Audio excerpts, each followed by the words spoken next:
ഒരിക്കൽ ദക്ഷിണ ഭാരതത്തിലെ ഒരു ഗ്രാമത്തിലാണ് സരസ്വതി തന്റെ മകനായ ചിന്മയനോടൊപ്പം താമസിച്ചിരുന്നത്. സരസ്വതിയുടെ ഭർത്താവ് മരിച്ചിട്ട് 10 വർഷമായിരുന്നു. അവർ ഗ്രാമത്തിലെ ചെറിയ ചെറിയ ജോലികൾ ചെയ്താണ് സ്വന്തം കുടുംബം നോക്കിയിരുന്നത്. ഇപ്പോ ചിന്മയന് 15 വയസ്സ് പ്രായമായിരിക്കുന്നു. അമ്മേ, ഞാനൊരു ജോലി കണ്ടുപിടിച്ചിട്ടുണ്ട്. എന്ത് ജോലി? മരം മുറിക്കുന്ന ജോലിയാണമ്മേ. പക്ഷേ മോനെ, അതിനുവേണ്ടി നിനക്ക് കാട്ടിലേക്ക് പോയേണ്ടി വരില്ലേ? അതെ അമ്മേ. കാട്ടിൽ ഒരുപാട് ക്രൂരമൃഗങ്ങൾ ഉണ്ടാകും മോനെ. നിനക്ക് എന്തെങ്കിലും സംഭവിച്ചാ എനിക്ക് പിന്നെ ആരാ ഉള്ളത്? അമ്മ, അങ്ങനെയൊന്നും ഉണ്ടാവില്ലെന്നേ. അമ്മ പേടിക്കാതിരിക്കേ. എന്റെ ഒപ്പം ഒരുപാട് പേര് കാട്ടിലേക്ക് വരുന്നുണ്ട്. പിന്നെ എന്റെ കയ്യിൽ നോക്കൂ, എത്ര നല്ല കോടാലിയാണെന്ന്. ഒരു കാട്ടുജീവികളും എന്റെ അടുത്ത് പോലും വരില്ല. നീ നന്നായി സൂക്ഷിക്കണേ മോനെ. അതെ അമ്മേ, അമ്മ വിഷമിക്കാതിരിക്കൂ. അടുത്ത ദിവസം ചിന്മയ് മറ്റു മരം മുറിക്കുന്നവരോടൊപ്പം കാട്ടിലേക്ക് പോയി. അവരവന് മരം മുറിക്കേണ്ട വിധം പഠിപ്പിച്ചു കൊടുത്തു. അവനാകട്ടെ അത് വേഗം പഠിച്ചെടുക്കുകയും ചെയ്തു. അങ്ങനെ ദിവസങ്ങൾ കഴിഞ്ഞുപോയി. മഴക്കാലത്തൊരു ദിവസം ചിന്മയ് ഒറ്റയ്ക്ക് കാട്ടിലേക്ക് പോയി. അവൻ നോക്കിയപ്പോ എല്ലാ മരങ്ങളും നന്നായിട്ട് നനഞ്ഞു കുതിർന്നിരിക്കുകയായിരുന്നു. ഇതെല്ലാം നനഞ്ഞിരിക്കുകയാണല്ലോ, കുറച്ച് മുന്നോട്ട് പോയി നോക്കാം. ചിന്മയ് നടന്ന് നടന്ന് ഉൾക്കാട്ടിലെത്തി. അപ്പോൾ പെട്ടെന്ന് അവനൊരു പെൺകുട്ടിയുടെ കരച്ചിൽ കേൾക്കാനിടയായി. അവൻ ആ ശബ്ദത്തെ പിന്തുടർന്ന് ഒരു വള്ളിപ്പടർപ്പിനടുത്തെത്തി. അവിടെ അവൻ ഒരു പെൺകുട്ടി കുടുങ്ങിക്കിടക്കുന്നതും അവൾ കരഞ്ഞുകൊണ്ടിരിക്കുന്നതും കണ്ടു. അയ്യയ്യോ, ഇതെന്താ ഇത്? നീ എങ്ങനെ ഇവിടെ പെട്ടുപോയത്? ചിന്മയ ആ പെൺകുട്ടിയുടെ കൈപിടിച്ച് വലിച്ചതും അവൾക്ക് 2 ചിറകുകൾ ഉണ്ടെന്നവന് മനസ്സിലായി. ഇതെന്താ, നിനക്ക് ചിറകുകളോ? അതെ, ഞാനൊരു മാലാഖിയ. ആദ്യമായി ഭൂമി ചുറ്റിക്കാണാൻ വേണ്ടി വന്നതാ. രാത്രിയുടെ ഇരുട്ടിൽ ഒരു സിംഹം എന്റെ പിറകെ കൂടി. ഞാൻ വല്ലാണ്ട് പേടിച്ചോടാൻ തുടങ്ങി. അങ്ങനെയാ ഇവിടെ എത്തിയത്. ആ സിംഹത്തിൽ നിന്ന് രക്ഷപ്പെട്ടെങ്കിലും ഇവിടെ ഞാൻ ശരിക്കും കുടുങ്ങിപ്പോയി. എന്റെ ചിറകിനും മുറിവ് പറ്റി. കണ്ടില്ലേ? ചിന്മയ് കോടാലി ഉപയോഗിച്ച് ആ വള്ളിപ്പടർപ്പുകൾ മുറിച്ചിട്ടു. അങ്ങനെ ആ മാലാഖയെ അവൻ രക്ഷിച്ചു. നന്ദിയുണ്ട്, നീ എന്നെ രക്ഷപ്പെടുത്തിയല്ലോ. നിനക്ക് വളരെ വളരെ നന്ദി. ഇനി നീ എന്റെ ഒപ്പം വീട്ടിലേക്ക് വരൂ. നിനക്കാകെ മുറിവേറ്റിരിക്കുക. നിനക്കിപ്പോ പറക്കാനും പറ്റില്ലല്ലോ. പിന്നെ നീ കാട്ടിൽ ഒറ്റയ്ക്കാവുകയാണെങ്കിൽ ഏതെങ്കിലും കാട്ടുമൃഗത്തിന്റെ ഇരയാവുകയും ചെയ്യും. നീ എന്റെ ഒപ്പം പോര്. നീ പറയുന്നത് ശരിയായിരിക്കാം. പക്ഷേ നിന്റെ ഈ ചിറകുകൾ മനുഷ്യന്മാരാരെങ്കിലും കാണുകയാണെങ്കിലോ? ആർക്കും കാണാൻ പറ്റില്ല. ആ മാലാഖ ഒരു മന്ത്രം ജപിച്ചതും അവൾ ഒരു സാധാരണ പെൺകുട്ടിയായി മാറി. ഇനി പോകാം. ചിന്മയ ആ മാലാഖയെ വീട്ടിലേക്ക് കൊണ്ടുവന്നു. വീട്ടിലെത്തിയതും അവൻ അമ്മയോട് എല്ലാ കാര്യങ്ങളും തുറന്നു പറഞ്ഞു. അമ്മയും മാലാഖയ്ക്ക് സുഖമാവുന്നതുവരെ നമുക്ക് അവൾ ഇവിടെ താമസിപ്പിക്കണം. ശരിയാ മോനെ, നീ വൈദ്യന്റെ അടുത്ത് പോയി മരുന്ന് വാങ്ങിയിട്ട് വരൂ. വേണ്ട വേണ്ട, മരുന്നിന്റെ ഒന്നും ആവശ്യമില്ല. മാലാഖമാർക്ക് മുറിവ് തനിയെ ഉണങ്ങാറാ പതിവ്. ഞങ്ങൾക്ക് വിശ്രമവും ഭക്ഷണവും മാത്രം മതി അമ്മേ. ശരി മോളെ, നീ എന്തായാലും വിശ്രമിച്ചു. ഞാൻ എല്ലാവർക്കും ഉള്ള ഭക്ഷണം ഉണ്ടാക്കാൻ നോക്കട്ടെ. മാലാഖ ഉറങ്ങാൻ വേണ്ടി കിടന്നു. ചിന്മയും അമ്മയും വീടിന് പുറത്തേക്ക് വന്നു. ഈ മാലാഖ നമ്മുടെ വിരുന്നുകാരിയാ. നമ്മൾ അവൾക്ക് നല്ല നല്ല ഭക്ഷണങ്ങൾ ഉണ്ടാക്കി കൊടുക്കണം. അതെ അമ്മേ. മോനെ, നമ്മുടെ കയ്യിൽ കാശൊന്നുമില്ല. എങ്കിലും നമ്മുടെ മുറ്റത്ത് മുരിങ്ങ കായ്ച്ചു നിൽപ്പുണ്ട്. കുറച്ചു ദിവസം കഴിഞ്ഞ് നിന്റെ പിറന്നാളിനെടുക്കാൻ വേണ്ടി കാത്തുവെച്ചതാ. സാരമില്ല, അത് നമുക്ക് ഈ മാലാഖയ്ക്ക് കൊടുക്കാം. അതെ അമ്മേ, അമ്മ പറയുന്നത് പോലെ തന്നെ ചെയ്യാം. അവരുടെ സംസാരം ആ മാലാഖ കേൾക്കുന്നുണ്ടായിരുന്നു. അവർ 2 പേരും വീട്ടിൽ നിന്ന് പോയ ഉടനെ മാലാഖ മുരിങ്ങ മരത്തിൽ തന്റെ മന്ത്രം പ്രയോഗിച്ചു. സരസ്വതി മുരിങ്ങക്കായ കൊണ്ട് നല്ല സാമ്പാർ ഉണ്ടാക്കി. പിന്നീടത് ചോറിനൊപ്പം ആ മാലാഖയ്ക്ക് വിളമ്പിക്കൊടുത്തു. നല്ല രുചിയുണ്ട്. ആ, ഈ മുരിങ്ങ വീട്ടിൽ നട്ടു വളർത്തി ഉണ്ടാക്കിയതാ ഞാൻ. എനിക്കറിയാമേ. മാലാഖ ഭക്ഷണം കഴിച്ചു. അതോടെ അവളുടെ ശക്തികളെല്ലാം തിരികെ കിട്ടി. അങ്ങനെ അവൾ സ്വയം തന്റെ മുറിവുകൾ സുഖപ്പെടുത്തി. എന്റെ മുറിവൊക്കെ ഉണങ്ങി. ഇനി ഞാൻ മാലാഖമാരുടെ നാട്ടിലേക്ക് പോട്ടെ. നിങ്ങൾ 2 പേരും എന്നെ വളരെയധികം സഹായിച്ചു. നന്ദിയുണ്ട്. ഇത് ഞങ്ങളുടെ കടമയല്ലേ മോളെ? അമ്മേ, ഞാൻ നിങ്ങൾക്കൊരു സമ്മാനം നൽകിയ പോന്നേ. അത് നിങ്ങൾ ദയവായി സ്വീകരിക്കണം.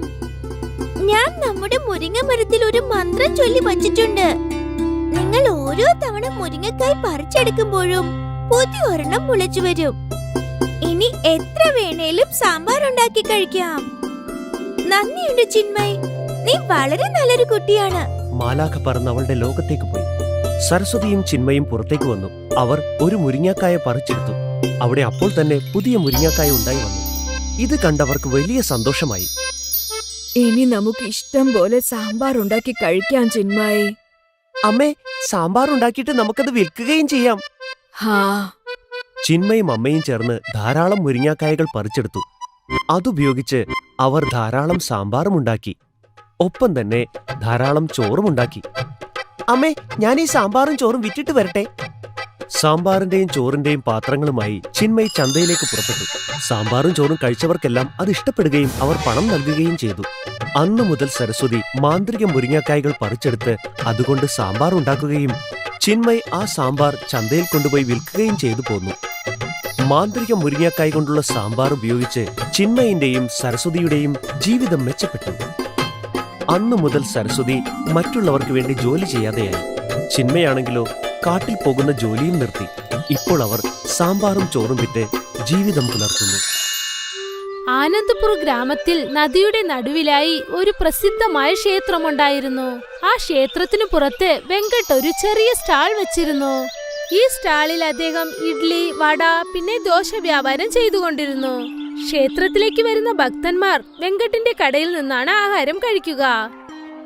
ചേട്ടാ, ഒരു മസാല ദോശ തരൂ. പിന്നെ 2 പ്ലേറ്റ് സാമ്പാർ വടയും വേണം.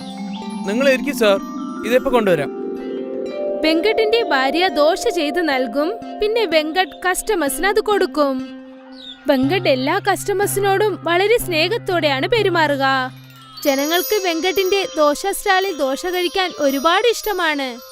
ഇവിടെ നോക്കൂ ചേട്ടാ, എനിക്കും 2 ദോശ തരൂ. തീർച്ചയായിട്ടും സുഹൃത്തെ, നിങ്ങൾ ഇരിക്കൂ, ഇതാ ഞാൻ തരാം. നല്ല ചൂടുള്ള ദോശ. വെങ്കട്ടും പൂജയും ചേർന്ന് ഒന്നിച്ചാണ് ജോലി ചെയ്യുക. അതുകൊണ്ട് അവരുടെ വ്യാപാരവും നന്നായിരുന്നു. രണ്ടുപേരും അവരുടെ വ്യാപാരത്തിൽ ഒരുപാട് സന്തോഷിച്ചു.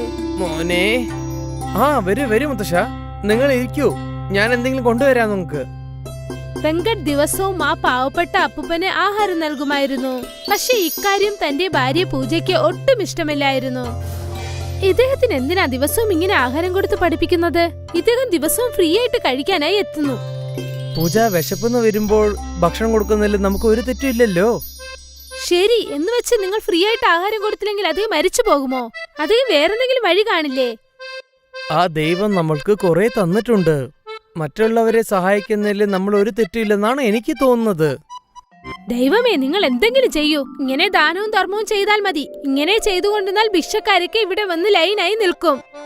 എന്നെ കൊണ്ട് പറ്റുന്നവര് ഞാൻ ചെയ്തോളും, ബാക്കിയുള്ളത് ദൈവം നോയിക്കോളും. വെങ്കട്ട് ആ പാവപ്പെട്ട അപ്പൂപ്പന് 2 ഇഡ്ഡലിയും വടയും പിന്നെ കുറച്ച് ചട്നിയും വെച്ചു കൊടുത്തു. ആ ദൈവം നിനക്ക് നല്ലത് തന്നെ ചെയ്യട്ടെ മോനെ. ആ വയസ്സായ അപ്പൂപ്പൻ കഴിക്കാൻ തുടങ്ങി. അപ്പോഴാണ് അവിടേക്ക് ആ ക്ഷേത്രത്തിലെ പൂജാരി വന്നത്. അദ്ദേഹത്തെ കാണാൻ നല്ല വണ്ണിച്ചായിരുന്നു. പൊക്കം കുറവും നല്ല വണ്ണമുള്ള ശരീരവും. ഓം ശക്തി ഹോം. ഓം ശക്തി പൂജാരി, വരൂ, വന്നിവിടെ ഇരിക്കൂ. പൂജ ആ പൂജാരിക്ക് വേണ്ടി ടേബിൾ ക്ലീൻ ചെയ്തു. പിന്നീട് അദ്ദേഹം അവിടെ ഇരുന്നു. നിങ്ങൾ എന്തു കഴിക്കുന്നു പൂജാരി? 2 പ്ലേറ്റ് വട, 2 പ്ലേറ്റ് ദോശ, 2 പ്ലേറ്റ് ഇഡ്ലി. ഇന്ന് എനിക്ക് ഇത് മതി മോളെ. ദാ ഇപ്പൊ കൊണ്ടുവരാം. പൂജ പൂജാരിയെ സൽക്കരിക്കാൻ തുടങ്ങി. അപ്പോഴാണ് അവളുടെ ഭർത്താവ് വെങ്കട്ട് പറഞ്ഞത്, ഞാൻ ആ പാവപ്പെട്ടവ ആൾ കൊടുക്കാൻ കാരണം അദ്ദേഹം ഒരു പാവപ്പെട്ടവരാണ്. പക്ഷെ ഈ പൂജാരി നല്ല പൈസക്കാരനാണല്ലോ, ഇദ്ദേഹത്തിന് എന്തിനാ നീ ഫ്രീ ആയിട്ട് കൊടുക്കുന്നത്? ബ്രാഹ്മിൺസിനെ നോക്കി അങ്ങനെ പറയാൻ പാടില്ല. ബ്രാഹ്മിൺസിന് ആഹാരം നൽകുന്നത് നല്ലതാണെന്ന് ശാസ്ത്രത്തിൽ പറഞ്ഞിട്ടുണ്ട്. ഞാൻ അദ്ദേഹത്തിന് ദിവസവും ആഹാരം നൽകുന്നത് കൊണ്ട് നോക്കൂ, നമ്മുടെ തൊഴിൽ വളരെ നന്നായി നടക്കുന്നു. എല്ലാം അവരവരുടെ ഇഷ്ടം. നീ ആ ബ്രാഹ്മണ സേവ ചെയ്യൂ, ഞാൻ പോയി എന്റെ ദൈവത്തിനെ ദർശനം ചെയ്തിട്ട് വരട്ടെ. ശരി, പോകൂ. വെങ്കട്ട് ക്ഷേത്രത്തിനകത്തേക്ക് ചെന്നു. ദൈവത്തിന്റെ മുൻപിൽ കൈകൂപ്പി നിന്നു. ദൈവമേ, എപ്പോഴും നിങ്ങൾ എന്റെ കൂടി നിൽക്കണം. പിന്നെ എല്ലാവർക്കും നല്ലത് തന്നെ ചെയ്യണം. എന്റെ ഭാര്യ എന്താ വിചാരിക്കുന്ന വെച്ചാൽ, നിറഞ്ഞ വയറിനെ നിറയ്ക്കാൻ വെച്ചാൽ പുണ്യം ചേർക്കാന്ന് വിചാരിക്കുന്നു. പക്ഷെ ഇത് തെറ്റാണെന്ന് എനിക്കറിയാം ദൈവമേ. പക്ഷെ നിങ്ങളുടെ കൃപ അവൾക്കും കിട്ടണം ദൈവമേ. വെങ്കട്ട് താൻ മാത്രമല്ല എല്ലാരും നന്നായിരിക്കണമെന്ന് കരുതുന്നു. അദ്ദേഹം വളരെ നല്ല മനുഷ്യനാണ്. തന്റെ ഭാര്യ അറിയാതെ അദ്ദേഹം പാവപ്പെട്ട ജനങ്ങൾക്ക് ആഹാരം നൽകുമായിരുന്നു. ആ ദൈവം നിന്നെ നന്നായിട്ട് വച്ചിരിക്കുമോനെ. വെങ്കട്ടിന് പാവപ്പെട്ട ജനങ്ങളെ സഹായിക്കുന്നത് ഒരുപാട് ഇഷ്ടമാണ്. അതുകൊണ്ട് അദ്ദേഹം ഭാര്യ അറിയാതെ ഒരുപാട് നല്ല കാര്യങ്ങൾ ചെയ്തുകൊണ്ടേയിരിക്കും. പക്ഷെ അദ്ദേഹത്തിന്റെ ഭാര്യ പൂജ വളരെ സ്വാർത്ഥയാണ്. അവൾ ആലോചിക്കുന്നത് എന്തെന്നാൽ അവർക്ക് മാത്രം ദൈവം നല്ലത് ചെയ്യണമെന്ന്. പിന്നെ ഇക്കാര്യത്തിന് വേണ്ടിയാണ് അവൾ ബ്രാഹ്മിൻസിനെ സൽക്കരിക്കുന്നത്. എന്തായാലും ശരി, ഇക്കാര്യം തുടർന്നുകൊണ്ടേയിരുന്നു. പിന്നെ വെങ്കടിന്റെയും പൂജയുടെയും ആ ദോശ സ്റ്റാൾ വളരെ നന്നായി പോയിക്കൊണ്ടിരുന്നു. വെങ്കട് പാവപ്പെട്ട ജനങ്ങളെ സഹായിക്കും, പിന്നെ പൂജ ബ്രാഹ്മിൻസിനെ സൽക്കരിക്കും. ദിവസവും രാവിലെ ആദ്യത്തെ വള്ളത്തിൽ തന്നെ പൂജയും വെങ്കടും ക്ഷേത്രത്തിലേക്ക് എത്തും. പിന്നീട് അവർ അവിടെ അവരുടെ വ്യാപാരം തുടങ്ങും. പിന്നെ രാവിലെ തന്നെ അവരുടെ കടയിലേക്ക് കസ്റ്റമേഴ്സും എത്തും. കുറച്ചു ദിവസത്തിനകം മഴക്കാലം എത്തി. വെങ്കടും പൂജയും എന്നത്തെയും പോലെ വള്ളത്തിൽ വരികയായിരുന്നു. എനിക്ക് തോന്നുന്നു ഇന്ന് നല്ല മഴ ഉണ്ടാവും തോന്നുന്നുണ്ട്. അപ്പോൾ കസ്റ്റമേഴ്സ് കുറവായിരിക്കും. അത് സത്യാണ്. പക്ഷേ വരുന്നവരെ നമ്മൾ പട്ടിണിക്കിടാൻ പാടില്ലല്ലോ, അത് പാവല്ലേ. ശരി, ക്ഷേത്രത്തിൽ ആരും വന്നില്ലെങ്കിൽ നമുക്ക് തിരിച്ചു വരാം. ശരി. വെങ്കടും പൂജയും നദി കടന്ന് ആ ക്ഷേത്രത്തിനടുത്തേക്ക് വന്നു ചേർന്നു. പിന്നെ എപ്പോഴത്തെയും പോലെ അവർ രണ്ടുപേരും അവരുടെ സ്റ്റാൾ തുടർന്നു. മഴ ഒരുപാട് പെയ്തുകൊണ്ടേയിരുന്നു. ഇന്ന് കസ്റ്റമേഴ്സ് വരുമെന്ന് എനിക്ക് തോന്നുന്നില്ല. നോക്കാം നമുക്ക്. അപ്പോഴാണ് 2-3 പേർ അവരുടെ കടയിലേക്ക് വന്നത്. വരൂ വരൂ ചേട്ടാ, ഇരിക്കൂ. ഞങ്ങൾക്ക് 3 പ്ലേറ്റ് ഇഡ്ഡലിയും പിന്നെ 2 പ്ലേറ്റ് വടയും വേണം. ശരി ചേട്ടാ, അത് ഇപ്പൊ തരാം. പൂജ ദോശയും വടയും തയ്യാർ ചെയ്തു. പിന്നെ വെങ്കട് അത് കൊണ്ടുപോയി സെർവ് ചെയ്തു. കസ്റ്റമേഴ്സും അത് കഴിക്കാൻ തുടങ്ങി. അവരെല്ലാരും അത് കഴിച്ചു കഴിഞ്ഞു. എന്നാലും മഴ നിന്നതേയില്ല. ഇന്ന് ഈ മഴ നിൽക്കുമെന്ന് എനിക്ക് തോന്നുന്നില്ല. ഇന്ന് ഈ മഴ കൊണ്ട് ഈ അമ്പലത്തിൽ ഭക്തர்கள் വന്നിട്ടില്ല. ആ കസ്റ്റമർ വെങ്കടിന് കാശ് നൽകി. ഞങ്ങൾ കുറച്ചു നേരത്തേക്ക് ഇവിടെ തന്നെ നിന്നോളാം. മഴ പോയതിനു ശേഷം ഞങ്ങൾ പോയിക്കോളാം. കുഴപ്പമില്ല ചേട്ടാ. അവരവിടെ ഒരുപാട് സമയം കാത്തുനിന്നു. പക്ഷെ മഴ നിന്നതേയില്ല. പിന്നെ അവർ നനഞ്ഞുകൊണ്ട് നദിയുടെ അരികിലേക്ക് ചെന്നു. ആ നദിയിലെ വെള്ളച്ചാട്ടം കണ്ട് അവർ പേടിച്ചു പോയി. നദിയിൽ ഒരു വള്ളം പോലും ഇല്ലായിരുന്നു. പിന്നെ ആ നദിയിൽ വെള്ളത്തിന്റെ അളവ് കൂടിക്കൊണ്ടേ പോയി. അവരവിടെ നിന്നും വെങ്കട്ടിനരികിലേക്ക് ഓടി വന്നു. എന്നിട്ട് അദ്ദേഹത്തോട് എല്ലാ കാര്യവും അവർ പറഞ്ഞു. ഈ വെള്ളം കൊണ്ട് നമ്മളെല്ലാവരും മുഴുങ്ങി പോകും തോന്നുന്നു. നമ്മൾ ആരും രക്ഷപ്പെടില്ലെന്ന് തോന്നുന്നു. അപ്പോഴാണ് അവരുടെ മുൻപിൽ ആ പാവപ്പെട്ട അപ്പൂപ്പൻ വന്നത്. രക്ഷിക്കാൻ മേലെ നിൽക്കുമ്പോൾ ആരുടെ ജീവൻ എടുക്കാൻ പറ്റുന്ന പറയുന്നത്? ഇവിടെ എല്ലാവരുടെ ജീവിതവും ആപത്തിലാണുള്ളത്. ഇദ്ദേഹം ഇപ്പോൾ ചിരിച്ചുകൊണ്ടിരിക്കുന്നു. നമ്മൾ എന്തെങ്കിലും ചെയ്തേ പറ്റുള്ളൂ. അയ്യോ എന്റെ ദൈവമേ, ഞങ്ങൾ എങ്ങനെയെങ്കിലും ആ കരയ്ക്ക് ഒന്ന് മാറ്റി തരണേ. ഞങ്ങൾ എല്ലാരും ഒന്ന് രക്ഷിക്കണം ദൈവമേ. വെങ്കട് ദൈവത്തോട് പ്രാർത്ഥിക്കാൻ തുടങ്ങി. അപ്പോഴാണ് ആ പാവപ്പെട്ട വയസ്സായ ആൾ അവിടെ ഉണ്ടായിരുന്ന ഒരു പ്ലേറ്റ് ദോശ കയ്യിലെടുത്തത്. ഞങ്ങൾ എല്ലാരും ഇവിടെ വലിയ ആപത്തിലാണ്. നിങ്ങൾക്ക് ദോശ വേണോ അല്ലേ? എല്ലാരും എന്റെ പുറകിലേക്ക് വരൂ. ആ അപ്പൂപ്പന്റെ പുറകെ എല്ലാരും നദിയുടെ അരികിലേക്ക് ചെന്നു. ആ അപ്പൂപ്പൻ ആ ദോശ പ്ലേറ്റ് താഴേക്ക് വെച്ചു. എന്നിട്ട് തന്റെ കണ്ണുകൾ മൂടി. പിന്നീട് മാന്ത്രികത കാരണം ആ ദോശയുടെ അളവ് വളരെ വലുതായി. ആ ദോശയുടെ അളവ് എത്ര വലുതെന്ന് വെച്ചാൽ ഒരു വലിയ തോണി പോലെയായി. അവിടെ ഉണ്ടായിരുന്ന എല്ലാരും ആശ്ചര്യത്തിലായി. ഇത് മായ നിറഞ്ഞ വലിയ ദോശപ്പടകാണ്. ഈ നദിയെ വളരെ എളുപ്പമായിട്ട് തന്നെ കടന്നു പോകാൻ പറ്റും. നിങ്ങൾ എല്ലാരും ഇതിൽ കേറിയിരുന്നോളൂ. എല്ലാരും ആ വള്ളത്തിലേക്ക് കേറി. പക്ഷെ അപ്പൂപ്പൻ മാത്രം കേറിയില്ല. നിങ്ങളും വരും മുത്തശ്ശ. ഇല്ല മോനെ, എന്നെ രക്ഷിക്കാൻ മുകളിൽ ഒരുത്തനുണ്ട്. നിങ്ങൾ പോയിക്കോളൂ. ആ അപ്പൂപ്പൻ ആംഗ്യം കാണിച്ചതും തന്നെ ആ തോണി വെള്ളത്തിൽ മിതക്കാൻ തുടങ്ങി. ആ വെള്ളത്തിന് എത്ര ബലമുണ്ടായിട്ടും ആ ദോശ തോണിക്ക് ഒന്നും സംഭവിച്ചില്ല. അകത്തുണ്ടായിരുന്ന എല്ലാരും വളരെ സുരക്ഷിതമായിരുന്നു. അവരെല്ലാരും കരയിലേക്ക് ചെന്നെത്തി.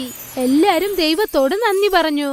അവരാ തോണിയിൽ നിന്നും ഇറങ്ങിയതും ആ തോണി വെള്ളത്തിനടിയിലേക്ക് മറഞ്ഞുപോയി. ഇന്ന് വെങ്കടിനോടൊപ്പം ചേർന്ന് എല്ലാരും ആ അതിശയം കണ്ടു. അതാണ് വലിയ ദോശ തോണിയുടെ അതിശയം.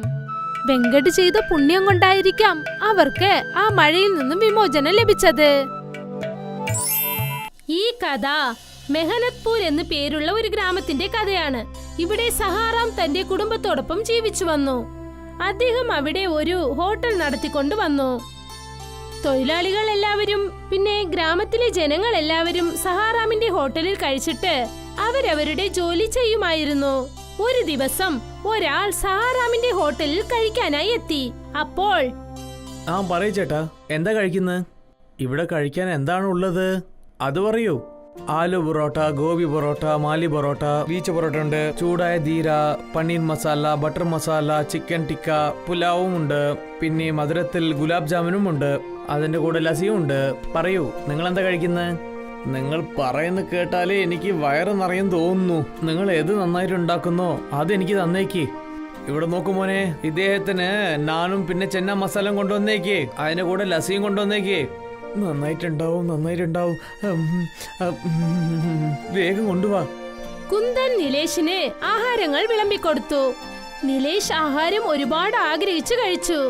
ആഹാരമൊക്കെ കഴിച്ചതിന് ശേഷം നിലേഷ് എന്തു പറഞ്ഞെന്നാൽ, ഭക്ഷണം വളരെ രുചിയായിട്ടും ശുദ്ധമായിട്ടും ഉണ്ട്. എന്റെ പൊന്നോ, സന്തോഷായിട്ടുണ്ട്. ഭക്ഷണം എന്ന് വെച്ചാൽ ഇങ്ങനെ ഉണ്ടാവണം. പക്ഷെ എന്റെ ഭാര്യ ഉണ്ടാക്കുന്നുണ്ടല്ലോ, അതിലാണെങ്കിൽ ഒരു രുചിയും കാണത്തില്ല. അത് എന്റെ തെരുവുള്ള നായ് പോലും കഴിക്കില്ല. ഒരു പക്ഷേ അത് കഴിച്ചു പോയിട്ട് പിന്നെ സുഖമില്ലാതെ ആയിപ്പോയാൽ? ഇങ്ങനെ പറഞ്ഞതും കുന്ദൻ നിലേഷിന് നാരങ്ങയിട്ട വെള്ളം കൊണ്ടുവന്ന് വെച്ചു. ഈ ഹോട്ടലിൽ ഭക്ഷണം കഴിച്ചിട്ട് പിന്നെ ലെമൺ ജ്യൂസും തരുന്നുണ്ടോ? കന്തൻ ചേട്ടാ, കുറച്ച് പഞ്ചസാര തരാൻ പറ്റുമോ? എന്റെ പൊന്നോ, ഈ വെള്ളം നിങ്ങളുടെ കൈ കഴുകാൻ വേണ്ടിയാണ്, കുടിക്കാനല്ല. നിങ്ങൾ എന്താ പറയുന്നത്? ഇത്രയും ദിവസം ഞാൻ എന്താ കേട്ടെന്ന് വെച്ചാൽ ലെമൺ എടുത്ത് വെള്ളത്തിൽ ജ്യൂസാണ് കുടിക്കുക. ഇതിൽ കൈയും കഴുകാൻ പറ്റുമോ?